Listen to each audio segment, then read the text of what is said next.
2019 ಬಂದಿತ್ತು Covid.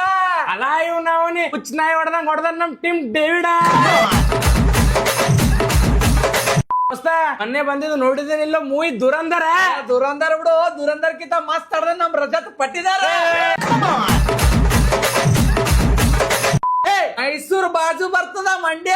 Pandey ಓವರ್ದಾಗ 2 wicket ತಗೊಂಡ ನಮ್ ಕೃಣಾಲ್ ಪಾಂಡ್ಯ. ಕರ್ನಾಟಕದಾಗಿದ್ದಿ ಬೇರೆ ಟೀಮಿಗೆ ಸಪೋರ್ಟ್ ಮಾಡೋರಿಗೆ ಅಂತಾರ ಗೇ. 3-3 ಮ್ಯಾಚ್ ಆಡಿ ಸೋತ್ರು CS. ಇವತ್ತಿನ ಮ್ಯಾಚ್ ನೋಡಿ CSK ಫ್ಯಾನ್ಸ್ ಬೇಕಾಗದ ಹಗ್ಗ. ಹೋಲಾಗ್ ಬಿಡು ದೋಸ್ತ, ಈಗ ಹೋಗಿ ಇವ್ರು ಮಾಡ್ತಾರ ಪುಗ್ಗ. ಏನ್ ಬೈ ನೀ ಯಾವಾಗ್ಲೂ ಮಾಡ್ತೀನಿ ಹಿಂದೆ. ಬೈ ಹೋಲ್ ಬಿಡು, ಈ ಸಲ ಕಪ್ ನಮ್ದೇ.